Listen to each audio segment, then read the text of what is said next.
moi j'étais un peu gêné de venir dans cette discussion au début parce que toute cette discussion sur le thème des collectionneurs artistes me gênait et me rappelait une émission que j'avais vue il y a bien longtemps chez Bernard Pivot à Apostrophe, où il y avait Serge Gainsbourg et Guy Béard. Et Guy Béard était très enthousiaste. Il voulait vraiment savoir si la chanson était un art.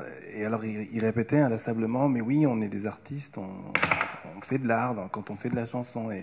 Et finalement, la discussion avait tourné au pugilat, c'était un petit peu resté dans les annales, parce que Gainsbourg, qui était complètement ivre, avait fini par lui hurler dessus en lui disant « Non, on n'est pas des artistes, on n'est rien du tout. » Et alors, voilà. Et il ramenait effectivement la chanson à sans doute ce qu'elle était. Et ça me fait un petit peu penser à notre thème. Oui, mais le pugilat devient un happening dans ces cas-là. C'est donc de la... non pas que je ne t'ai pas reconnu en Guy Béard, mais bon, enfin, moi, mon point de vue de collectionneur, c'est qu'effectivement, à travers les collections que je suis amené à voir, il y a beaucoup de plaisir, évidemment, mais il y a aussi beaucoup de déception parce que... en règle générale, et heureusement, cette règle souffre d'exception, c'est assez aller voir une collection, c'est souvent assez laid. On se demande pourquoi les gens ont passé tellement de temps et ont mis tellement d'énergie pour accumuler tout ça. Ça se résume généralement à pas grand-chose, à 4-5 pièces qui vous restent dans la tête. Qu'on désire, et le reste, ça fait un petit peu erreur ou accumulation ou quel gaspillage. L'éclairage est jamais vraiment réfléchi, les gens n'ont pas de soclage. Tu parlais de mise en scène, oui, pour des gens comme Goldé, mais c'était une mise en scène un petit peu mystérieuse où tout était dans le noir. Donc il y avait une mise en scène par défaut, mais bon... moi, j'ai pas connu Goldé, c'est en juger par les photos. Mais finalement, il y en a très peu qui font une mise en scène généralement. C'est les socles en plexiglas, c'est les objets posés n'importe comment, avec un voisinage très choquant. Les objets se cognent, se tapent. Enfin, ça donne vraiment pas envie, généralement. Il y a aussi très peu d'érudition chez les collectionneurs. Alors pour des artistes qui n'auraient jamais lu un livre, bon peut-être, ils savent pas vraiment ce qu'ils collectionnent, ils trouvent que c'est beau, ils ont décidé eux-mêmes que ça l'était. Il n'y a pas vraiment d'expertise sur le vrai et le faux. Et encore, faudrait savoir de quel collectionneur on parle, parce que les collectionneurs changent. Et il y a tout de même aussi quelque chose qui, à mon avis, va contre l'idée de l'art, c'est l'omniprésence de la valeur monétaire quand même, de ce que les objets valent, de ce qu'ils pourraient valoir. Il y a peut-être plus d'investisseurs que d'artistes, malheureusement, chez les collectionneurs. J'ai l'impression que c'est plutôt ça, à vue d'œil, le tour de table de collection. Alors bien sûr, moi étant collectionneur, j'espère ne pas vraiment être dans la caricature non plus. Chacun a l'impression d'échapper à cette règle-là. Mais je pense même, pour en revenir à ce thème et pour enfoncer le clou au maximum sur l'art et la collection, je pense que la collection nuit à l'art, nuit à la démarche artistique, parce que les rares exemples qu'on a d'artistes collectionneurs, eh bien, c'est mauvais. Ils se loupent. On parle par exemple de cet artiste qui est encore vivant, qui est mort, Jean-Willy Mesda, pour ceux qui le connaissent en Belgique. Un formidable collectionneur, le grand maître des songuiers, une collection extraordinaire qui a été publiée, très originale, avec des formes. Eh bien, quand vous regardez son œuvre, c'est une espèce de... Enfin, je ne peux pas juger non plus l'œuvre. Enfin, j'y vois comme une espèce de rêverie sur sa collection, avec des objets qui ont des têtes un peu songuiers, avec tout reprend, et c'est peut-être un petit peu aussi le thème du primitivisme, c'est-à-dire que la collection cannibalise la démarche artistique et fait que la personne ne peut plus sortir de ce regard qu'elle a aimé, qu'elle a recherché, et finit par reproduire un énième objet d'art tribal, mais qui n'a plus aucun intérêt à ce moment-là. Donc, non, moi je ne suis pas du tout d'avis, effectivement, que le collectionneur est un artiste, mais on pourrait même y voir, si jamais le collectionneur était un artiste, il faudrait, indépendamment de sa collection, il faudrait dire que le collectionneur de timbres est un artiste, il faudrait dire que le collectionneur de boîtes de Coca-Cola est un artiste. Bon, mais enfin, alors il n'y a pas d'achèvement, ça devient le facteur cheval, un peu, je sais pas, il n'y a plus de... Je sais pas. Moi, je ne vois pas le collectionneur comme un artiste. Je ne sais même pas si les œuvres d'art qui sont collectionnées sont des œuvres d'art. Bon, mais ceci dit, je pense qu'il y a quand même quelque chose dans la collection qui mérite qu'on en parle, bien sûr. Et il y a un dépassement du matériel, c'est-à-dire que l'objet est sacralisé d'une manière telle que l'objet n'est plus un objet, même si tous les collectionneurs parlent de leurs objets. En tout cas, dans le monde de l'art tribal, on parle d'objets, mais ça renvoie à quelque chose d'autre qu'un objet, évidemment. Sinon, ce serait pas employé dans ce terme. Alors, je pense qu'on peut voir d'autres thèmes dans le collectionneur. Le collectionneur est peut-être un peu un détective. Il va rechercher les pièces. Le collectionneur est peut-être un peu esthète, oui, bien sûr, ou un peu historien, s'il s'intéresse un peu à une certaine démarche. Il pourrait même être médium dans certains cas, quand il envisage que c'est pas lui qui cherche les objets, mais c'est les objets qui lui arrivent tout seul.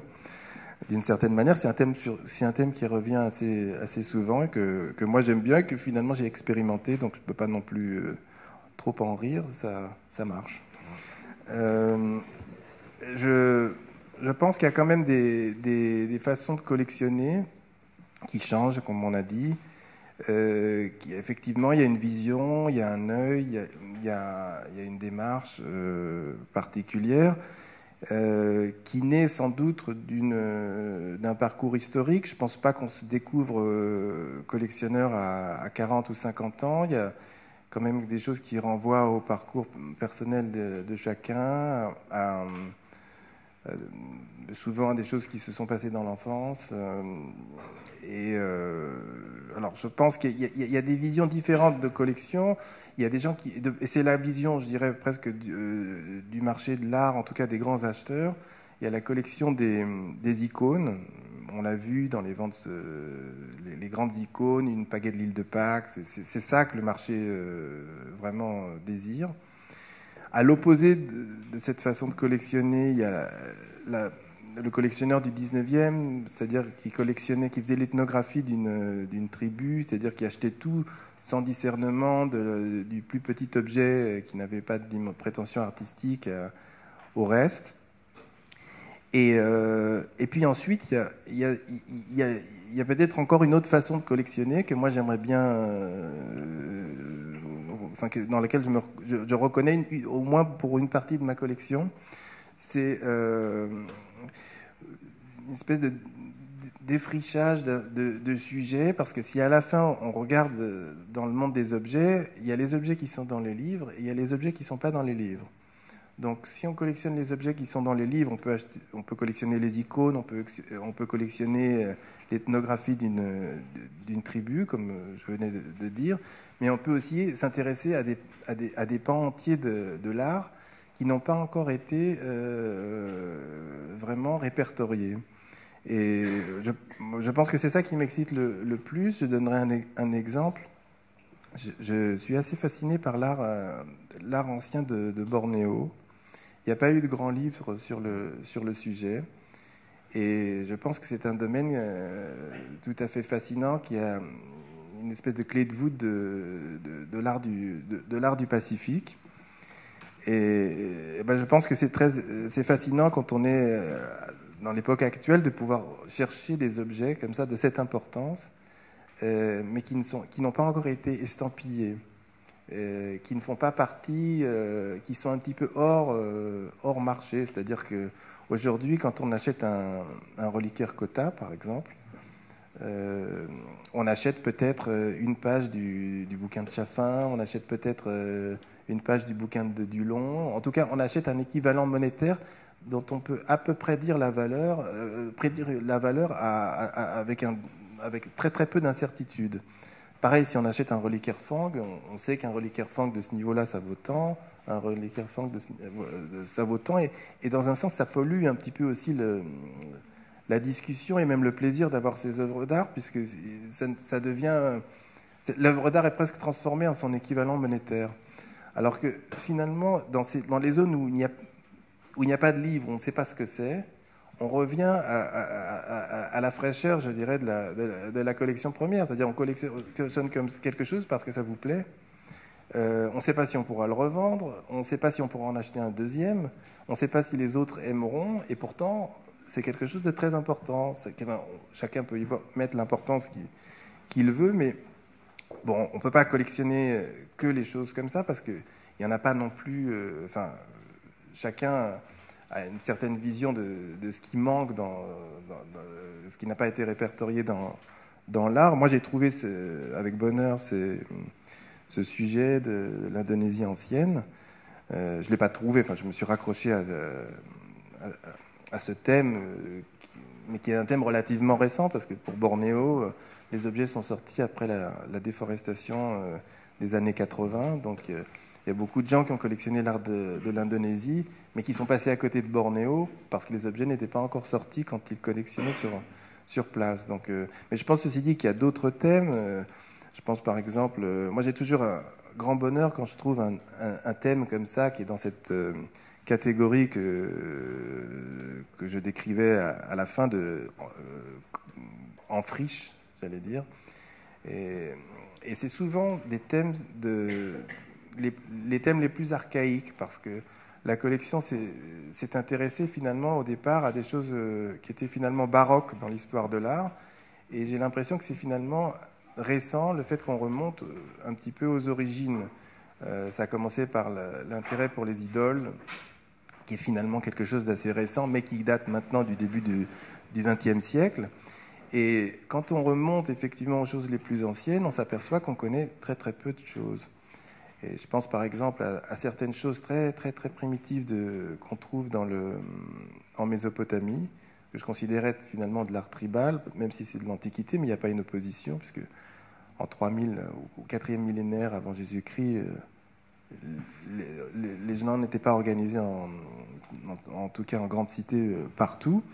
Mais il y a effectivement une statuaire juste avant l'écriture de petits talismans ou de petites amulettes, bien qui n'ont pas encore été répertoriés, et qui a quelque chose de très foisonnant, de très beau. Et moi, ça m'amuse de les trouver, puisque effectivement, j'avance dans l'inconnu.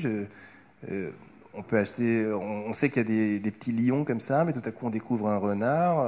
L'autre jour, j'ai vu effectivement un singe qui tenait une coupe. Je ne savais même pas que ce thème existait. Et ainsi de suite. Et je pense on peut même trouver effectivement des zones en friche en Afrique, parce que l'intérêt pour les choses africaines est un intérêt pour les choses relativement tardives, parce que quand on remonte au 19e siècle, on est content.